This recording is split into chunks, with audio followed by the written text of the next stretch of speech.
Aujourd'hui, je te parlerai de la conférence de Nashville qui a lieu aux États-Unis.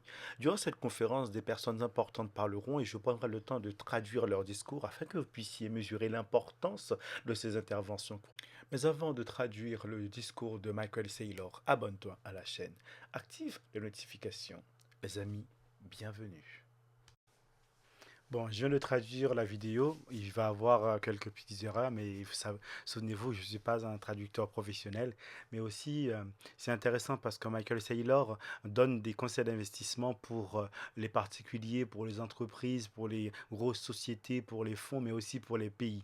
Donc, c'est vraiment très intéressant. Je pense que malgré mes erreurs de traduction, c'est très important de comprendre ce qui est dit et sa perspective d'investissement sur le long terme est vraiment fascinante, surtout son point de vue comparé aux investissements du passé et leur rendement absolument faramineux et avec lesquels il compare le BTC. Donc vraiment bullish, je suis heureux de partager ça avec vous. Allez, on y va. Je suis honoré d'être ici à Nashville, une ville connue pour sa musique, une ville connue pour sa liberté. Je suis honoré de suivre le sénateur Haggerty et de m'adresser à vous aujourd'hui. Aujourd'hui, j'ai décidé d'utiliser des diapositives. Et pour ceux d'entre vous qui ont vu ma présentation, certaines sont sans diapositives, d'autres avec. J'ai reçu beaucoup de bons commentaires sur celles avec diapositives. Et j'ai donc pensé que la meilleure manière d'améliorer cette présentation était d'en ajouter davantage. Donc, sans plus attendre, je veux parler de la révolution Bitcoin. Et je veux aussi parler de la reconstruction de notre économie mondiale avec le capital numérique. Le monde tel que nous le connaissons est basé sur des idées et des technologies du XXe siècle. Les actions se négocient de 9h30 à 16h, sauf s'il y a un jour férié bancaire. Vous ne pouvez rien faire le week-end, tout est lent, tout est cher. Et si vous voulez prospérer, nous, au 21e siècle, nous avons besoin de nouvelles idées. Et celles doivent être basées sur des nouvelles technologies. Ce graphique que vous avez déjà vu, je l'ai affiché, montre 900 000 milliards de dollars de richesse mondiale. Ces 900 000 milliards de dollars sont repartis entre les actifs physiques et les actifs financiers, qui sont des idées et des technologies du XXe siècle. Dans le coin supérieur gauche, il y a une petite tache orange, le petit actif orange, qui aurait bien réussi ce que nous appelons BTC. Il vaut 1000 milliards de dollars. Cela semble beaucoup si vous partez de zéro. Mais quand vous le regardez dans le contexte global, c'est 0,1%. Voici une autre façon de voir le même graphique. Ce ne sont pas 900 000 milliards de dollars d'actifs, ce sont un ensemble d'actifs détenus pour leur valeur, utilité et un ensemble d'actifs détenus comme réserve de valeur du capital à long terme. Quand j'achète une maison, je veux y vivre. Mais quand j'achète un tas d'obligations, je place simplement mon argent là parce que je ne savais pas quoi faire d'autre avec cet argent. Quand vous commencez à voir le monde comme un gros bloc de capital à long terme, 450 000 milliards de dollars ou plus de capital, et que vous commencez à penser à la manière dont nous stockons ce capital, vous voyez le moteur de la révolution. L'économie mondiale lutte parce que nous appuyons sur des actifs imparfaits et des systèmes imparfaits pour stocker ce capital. Cela paralyse notre préservation du capital. Alors, comment concevoir un meilleur système?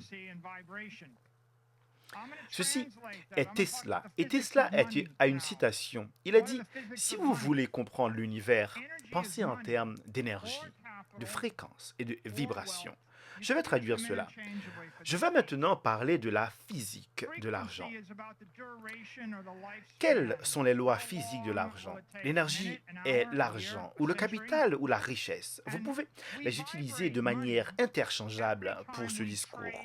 La fréquence concerne la durée ou la durée de vie. Combien de temps cela prendra-t-il?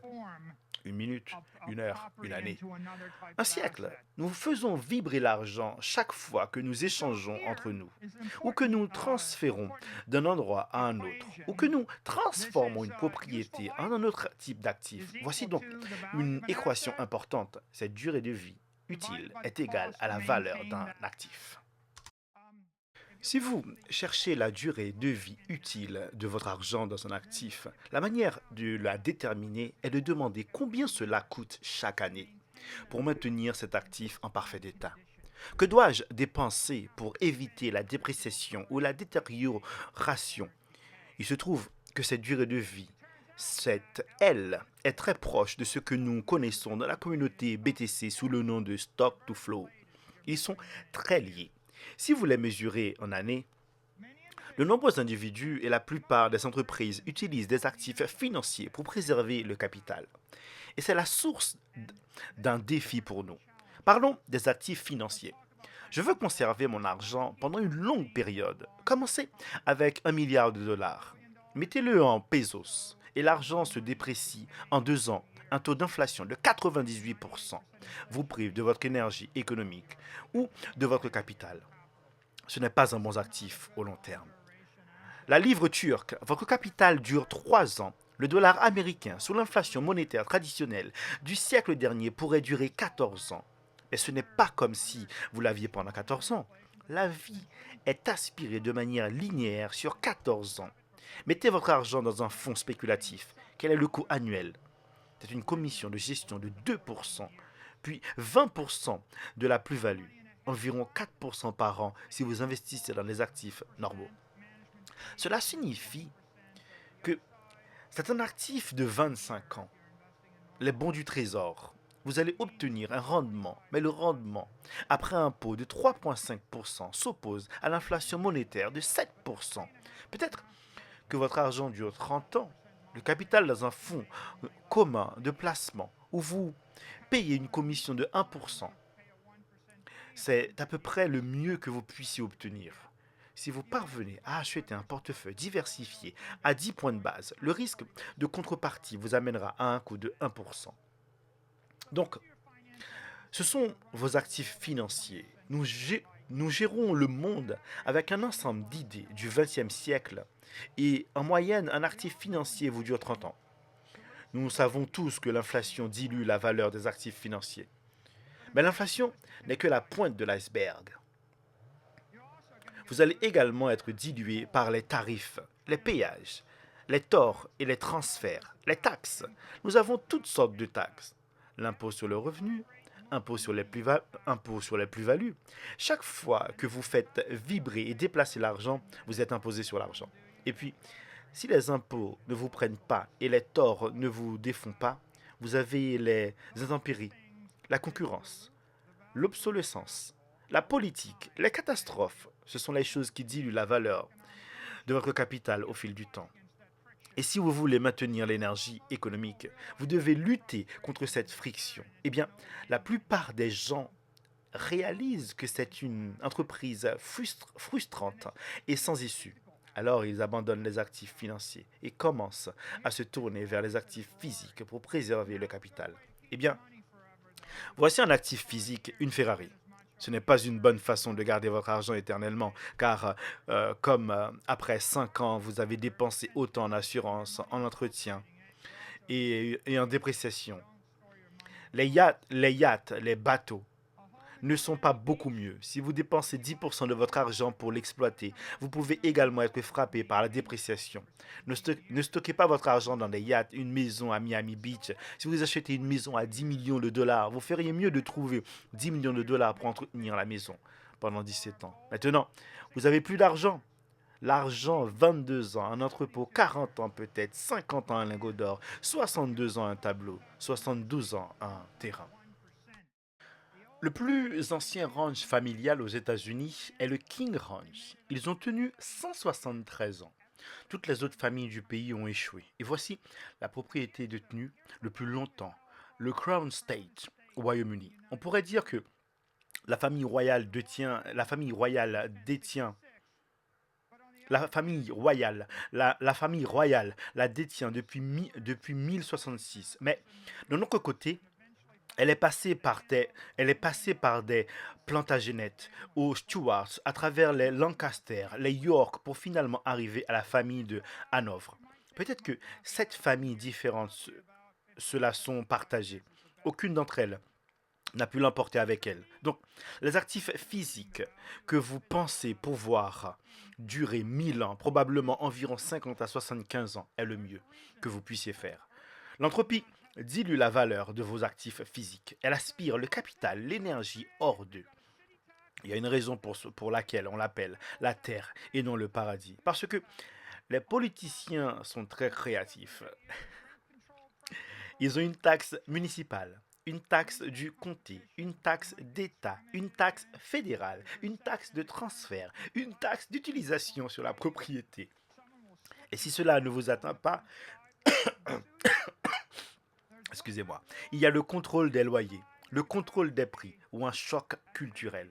Ensuite, il y a la concurrence. Vous pourriez être victime de discrimination. Il y a la récession.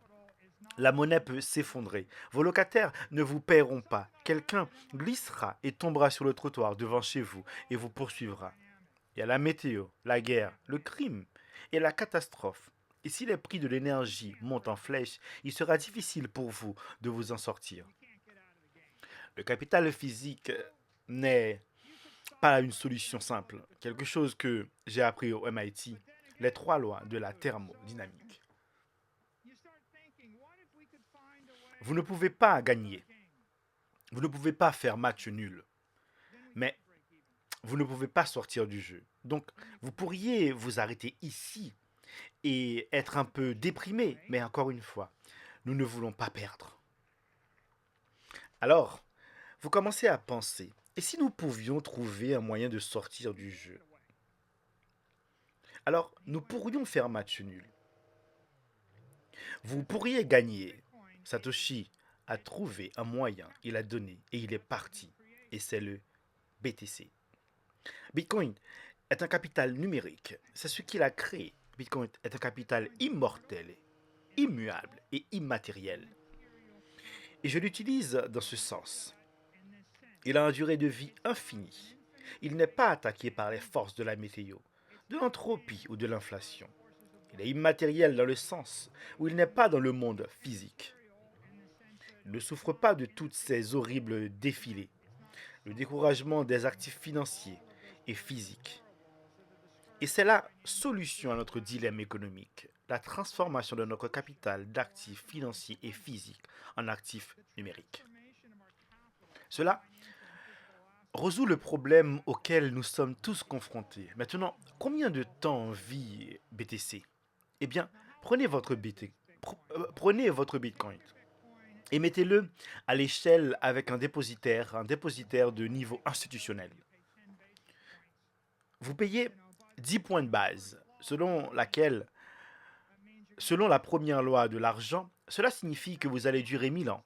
Le dépositaire pourrait ne pas durer 1000 ans, mais cela n'a pas d'importance parce que vous pouvez placer le BTC chaque année ou chaque décennie. Et vous pouvez rester ou pas en avance sur les défaillances des dépositaires. Vous ne pouvez pas téléporter un bâtiment. Vous ne pouvez pas téléporter le King Ranch. Et donc, BTC est cette chose que vous pouvez déplacer, alors vous gardez votre BTC. Vous pouvez autogérer votre BTC pour environ un point de base par an, à condition d'acheter des bons portefeuilles matériels et des dispositifs de signature et de passer un jour par an à les suivre. Maintenant, vous avez un actif de 10 000 ans. Et que se passe-t-il si vous le donnez à l'intelligence artificielle? Eh bien, une IA ou un programme informatique peut maintenir ses clés privées pour le coût de l'électricité. Vous avez un actif de 100 000 ans. Les IA voudront le BTC. Si elles ont le choix entre posséder le BTC et posséder le ranch au Texas ou posséder des lingots d'or ou posséder le pesos argentin, le choix semble être assez évident. Quand vous comparez le BTC à tous les autres actifs que vous pouvez utiliser pour la préservation du capital, vous pouvez voir qu'il dépasse largement les autres. Tout le reste a une durée de vie de 30, 40, 50 ans, tandis que le BTC a une durée de vie de 1000 ans à 100 000 ans. C'est une avancée dans la préservation du capital, mais cela en fait une révolution économique. Si vous voulez être riche, commercez intelligemment. Voici un principe très simple. Échangez le temporaire contre le permanent. Échangez votre icône de glace qui fond comme le pesos contre le dollar contre la terre contre le BTC. Échangez la monnaie contre le capital. Échangez quelque chose de fragile contre quelque chose de résilient. Échangez quelque chose de local contre quelque chose de global. Échangez quelque chose de physique contre quelque chose de numérique. Échangez la sécurité contre la commodité. Échangez la commodité contre la rareté.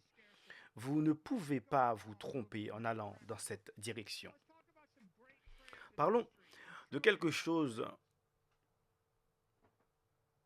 parlons de quelques grands échanges dans l'histoire, des échanges de 1000 milliards de dollars.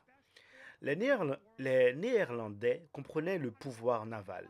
Ils comprenaient les navires. Ils en avaient des milliers et ils ont acheté le meilleur port du Nouveau Monde pour quelques centaines de dollars en pacotille, en plastique et en textile. Et cela vaut aujourd'hui 2,5 trillions de dollars. C'est un investissement qui a rapporté 6% pendant 398 années consécutives. C'est un retour de 10,5 milliards X. Et si vous y réfléchissez, vous vous demandez pourquoi je céderais le meilleur port d'Amérique pour un tas de textiles et de plastique et de verre. Mais, mais les gens qui leur ont vendu ne comprenaient pas le pouvoir naval. Si vous n'appréciez pas la raison pour laquelle vous vendriez la propriété, vous ne la valoriserez absolument pas.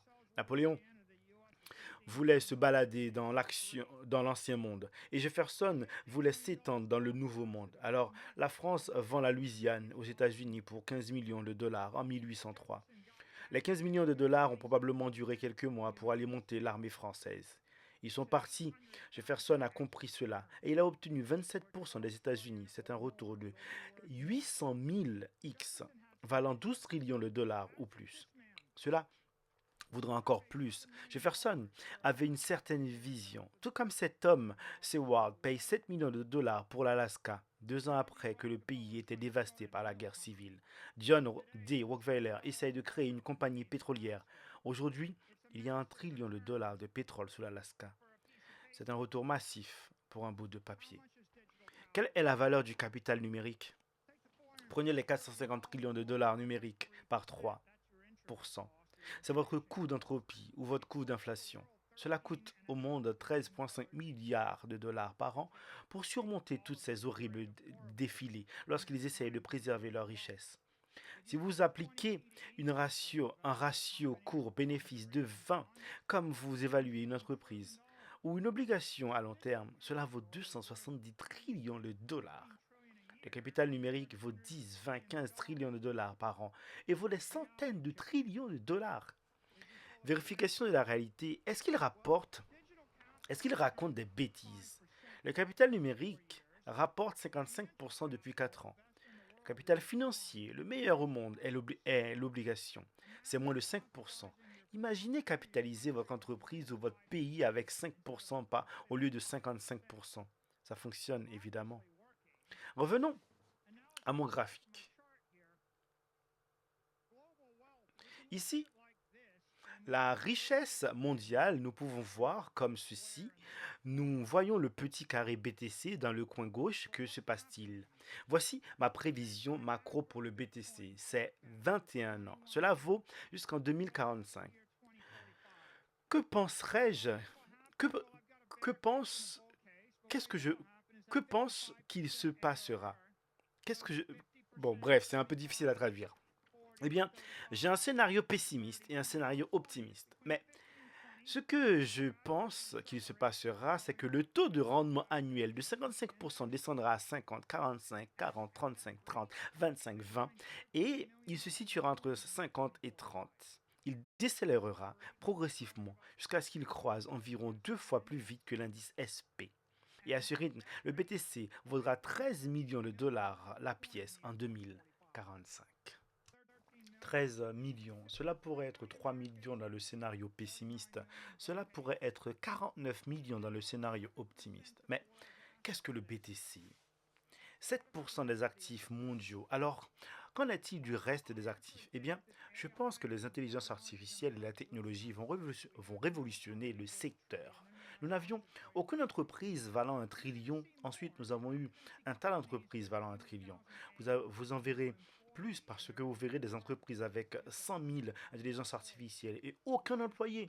Et elles vont faire le travail des entreprises qui avaient autrefois 100 000 employés. Vous verrez des méga corporations développer des robots de livraison et des voitures autonomes et une entreprise qui fournira un médecin personnel à 1 milliard de personnes sans aucun médecin sur la liste de paye. Donc clairement, les actions vont croître rapidement, l'or sera démonétisé, les terres seront moins monétisées, mais regardez, voici l'avenir en 2045. Il ne semble pas si révolutionnaire, il y ressemble à aujourd'hui, c'est juste que le BTC est visible sur le graphique pour vous. Quand le BTC est visible, cela deviendra le cas de base. Maintenant, quelles sont les implications de ça? Comment gagner de l'argent? Eh bien, parlons de la stratégie individuelle pour le BTC. Que devriez-vous faire? Faites du BTC votre principal actif de trésorerie. Convertissez vos excédents de revenus en BTC.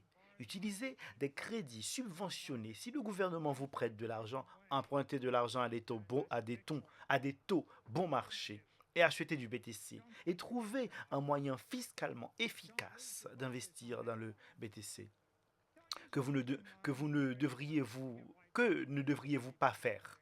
Ne quittez pas votre emploi. Ne perdez pas votre focus sur le BTC. N'utilisez pas de prêts sur marge. Ne tardez pas ne tradez pas avec un effet de levier. Vous serez anéanti pendant que vous dormez un samedi soir. Ce n'est pas bon. Bon, un prêt de 30 ans, un garantie de 3 ans par le gouvernement sur votre terrain. Mais le fait de levier de X10 à court terme, alors qu'est-ce qu'une personne typique? Eh bien, nous modélisons en fait un individu et nous avons dit qu'il se passe, nous avons dit que se passe-t-il si vous avez 750 000 dollars d'actifs nets et que vous gagnez 20 000 euros par an, que vous allez gagner 5% de plus chaque an et que vous avez un taux d'épargne de 25% et que vous pouvez investir 50 000 euros par an. En bien, eh bien, il existe de nombreuses stratégies pour vous. Vous pouvez être le normie et adopter une stratégie normale, un portefeuille diversifié. Vous avez un 10%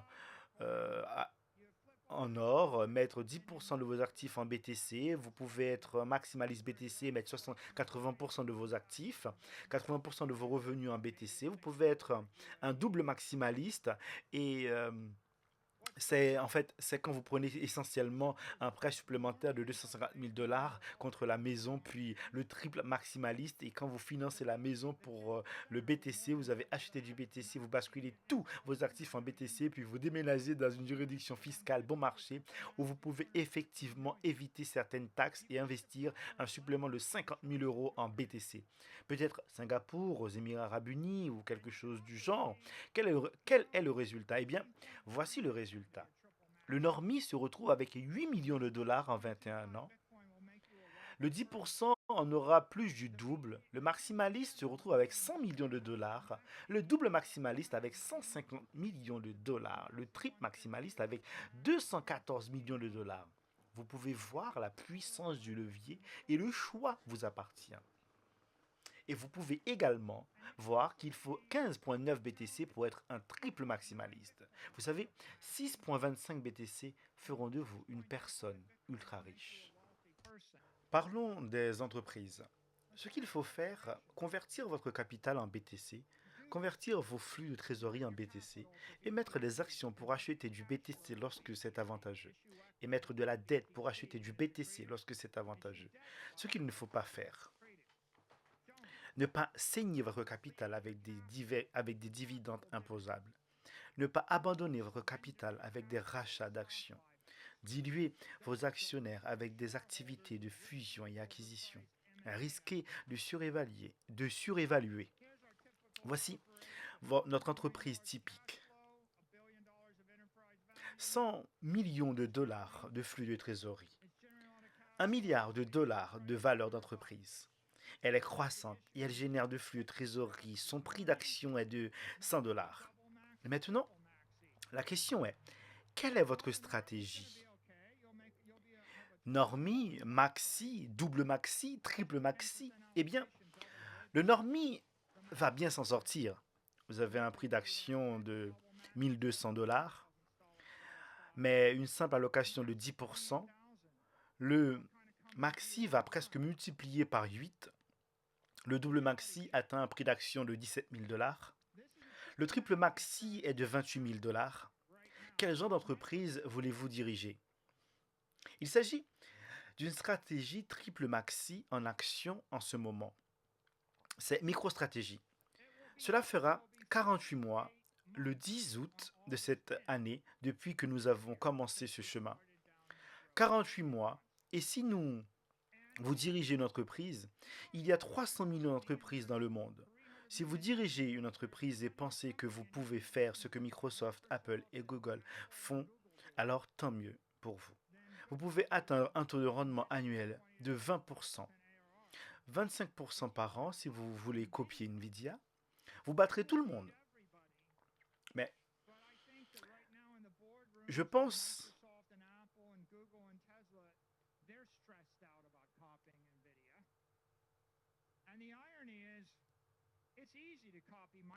Mais je pense qu'en ce moment, dans les salles de réunion de Microsoft, Apple, Google et Tesla, ils sont stressés à l'idée de copier Nvidia. Et l'ironie, c'est qu'il est facile de copier MicroStratégie. Je vais vous donner le livre de jeu. C'est simple. Voici comment cela se compose sur 4 ans. 4 ans de cela vous amenez à une amélioration de 1300%. En résumé, construisez une structure de capital solide. Évitez les pratiques financières dilutives.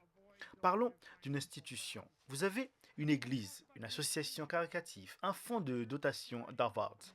Toute organisation à but non lucratif.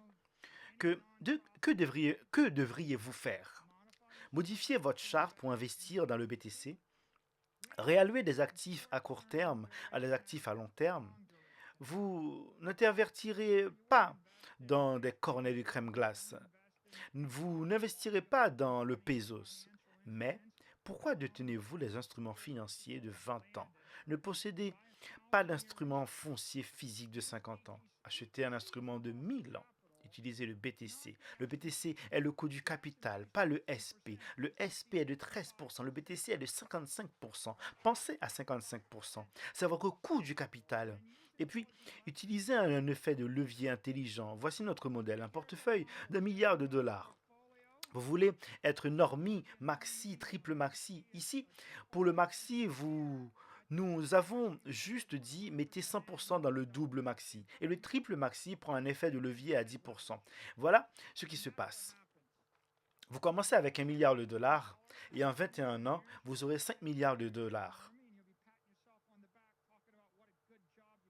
Le normie, et en 21 ans, vous aurez 5 milliards de votre normie. Et vous féliciterez en parlant du bon travail que vous avez fait pour gérer la dotation, mais cela aurait pu être 300 milliards, cela aurait pu être 100x, pas si difficile, très simple en effet. Maintenant, parlons de la richesse des nations. C'est le plus intéressant. Quelle est cette stratégie nationale pour le BTC? Ce qu'il faut faire et ne pas faire, eh bien, réallouer votre trésorerie, des obligations et de l'or, leur actif à court terme, à un actif de 10 000 ans. Émettez de la monnaie pour acheter du BTC. Émettez de la dette pour acheter du BTC. Encouragez la possession de BTC avec les lois favorables. Protégez l'autoconservation pour les individus et les entreprises. Et soutenez l'intégration avec le système bancaire de votre pays. Ce sont toutes des choses à faire. Ce qu'il ne faut pas faire, ne poursuivez pas des politiques hostiles au BTC et aux détenteurs de BTC. Ce n'est pas compliqué. Maintenant, disons que vous êtes un pays endetté. Vous êtes réellement endetté. Vous avez un déficit. Je pourrais nommer ces pays, mais je ne le ferai pas. Je vais juste dire que vous devez beaucoup d'argent et vous avez du mal. Vos taux d'intérêt sont élevés. Vous ne savez pas quoi faire. Eh bien, voici vos stratégies. Êtes-vous un normie ou un 10%iste? Un maxi, double maxi, triple maxi. Le maxi, c'est que vous mettez un tiers de votre trésorerie dedans. Le double maxi, c'est 65%. Le triple maxi, c'est mettre toute votre trésorerie dedans et commencer à émettre de la dette. Pour ceux d'entre vous qui peuvent vraiment pas lire le sous-texte du dessous, cela est que le premier pays à acheter du BTC en émettant sa propre monnaie gagne. C'est simple. Vous imprimez du papier. Souvenez-vous que de l'argent et du chèque. Vous émettez le chèque, vous pourriez vous plaindre. Oh, nous ne pouvons pas nous le permettre. C'était 2 ans après la guerre civile. Le pays était en faillite. Des millions de personnes étaient mortes. Le Sud était en ruine. Le Nord était en colère. Et cet homme, Seward, a eu l'idée d'acheter une vaste étendue de toundra gelée à un groupe de Russes qui voulaient du papier. D'accord. Donc les gens ont fait des choses dans les situations pires, mais vous pouvez voir ici que la stratégie normie est que vous devez 3 trillions de dollars. Vous n'avancez pas la stratégie maxi, rembourser votre dette. La stratégie double maxi vous rend riche. La stratégie triple maxi vous rend très riche. Pourquoi? Parce que vous achetez la propriété que tout le monde rachètera dans 100 ans et que vous l'achetez maintenant comme le pétrole standard ne valait rien.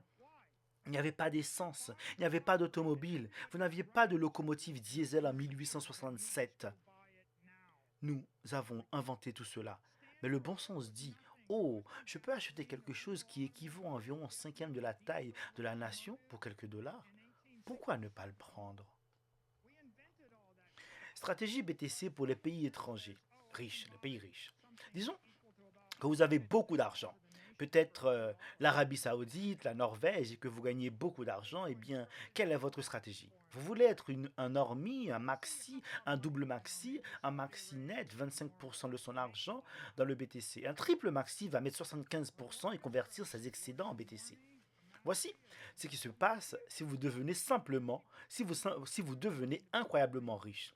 58 trillions de dollars de richesse. Mais plus encore, cela renforce votre sécurité nationale, car vous finissez avec 50 trillions de dollars au plus de capital numérique. Elle ne peut pas le voler, n'est-ce pas? Ils bombardent votre pays, ils envahissent votre frontière, ils n'obtiennent pas le BTC, n'est-ce pas? Donc c'est bon pour votre sécurité financière et votre sécurité nationale. Mais non, si vous êtes l'Arabie Saoudite ou la Norvège, et si vous poursuivez la stratégie triple maxi, c'est leur dit que c'est très facile à faire. Mais c'est 4,2 millions de BTC que vous obtenez à la fin de cette ligne. Cela signifie qu'il n'y a pas beaucoup de place pour le triple maxi. Pas au niveau des États-nations, n'est-ce pas? Il y aura peut-être deux à un moment donné. C'est une opportunité pour un acteur agressif. Vous pouvez avoir beaucoup de familles triple maxi et beaucoup d'entreprises triple maxi, mais pas beaucoup de place dans les nations triple maxi. Et regardons les États-Unis. Les États-Unis sont un cas spécial. Eh bien, les règles sont toujours les mêmes. Acheter du BTC, vendre le papier, se débarrasser de votre or, penser à long terme. Et les interdictions sont toujours les mêmes. Ne harcelez pas les bitcoiners. N'envoyez pas l'industrie à l'étranger. N'envoyez pas le capital à l'étranger. Mais quel est notre scénario de base ici? Eh bien, nous pensons que l'intelligence artificielle et les nouvelles technologies vont stimuler la croissance. Je vais supposer que les États-Unis seront dirigés par les dirigeants compétents et qu'ils exploiteront la technologie et que nous tirerons parti de l'intelligence artificielle. Et donc, nous allons créer des voitures robots, des robots et des sites web pour des milliards de personnes qui vous fourniront des conseils comptables, juridiques et médicaux gratuits. Et tout cela va augmenter nos revenus plus rapidement que nos dépenses. Et nous arriverons finalement à un point où les taux d'intérêt baisseront. Mais la question est, quelle est la stratégie BTC des États-Unis? Nous pourrions être des normies, pourriez être des 10%istes. C'est un peu comme acheter 500 000 BTC. Vous pourriez acheter 1 million de BTC. Un double maxi, c'est 2 millions de BTC. Un triple maxi, c'est acheter 4 millions de BTC. Et ensuite, commencer à balayer l'excédent de la nation en BTC. Et les conséquences, eh bien, si vous êtes un normie, si vous êtes un normie et que vous avez une grande croissance de la productivité, et que une technologie brillante et que les robots font tout le travail pour vous, vous serez toujours endetté. Cela ne deviendra pas beaucoup pire. Cela ne nous sauvera pas. Nous avons besoin de cela. Si vous êtes un maxi, vous payerez la moitié de la dette. Si vous êtes un double maxi, vous avez un excédent. Si vous êtes un triple maxi, au lieu de devoir 30 trillions de dollars, la nation a 30 trillions de dollars. Le PTC n'est pas la solution à tous les problèmes, c'est la solution à la moitié de nos problèmes. Et le point important est que l'autre moitié est très compliquée. Cela prendra beaucoup de gens et d'énergie. Cette moitié est simple, c'est une chose simple pour résoudre la moitié de nos problèmes. Donc, le PTC est le cyber Manhattan. Des centaines de trillions de dollars de capital vont aller là-bas. Nous allons démonétiser la toundra russe et l'immobilier chinois. Et tout en Afrique, et tous les bâtiments pourris, tout ce que quelqu'un a acheté, dont il n'avait pas besoin, tout cela se démonétiser. Vous l'achèterez. Je vais vous laisser avec une citation. Satoshi Nakamoto a lancé le réseau BTC le 3 janvier 2009. Le 17 janvier 2009, 14 jours plus tard, 16 mois avant le Pizza Day, quand le BTC ne valait rien et n'allait rien valoir pendant un an, Satoshi Nakamoto a dit que cela pourrait faire sans obtenir un peu au cas cela, où cela prendrait.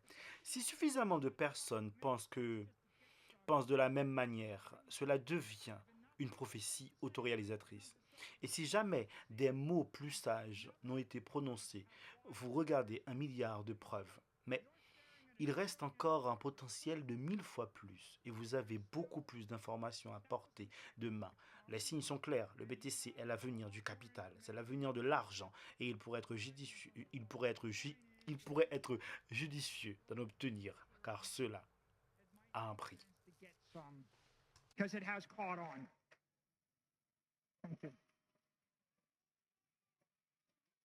The Bitcoin Conference.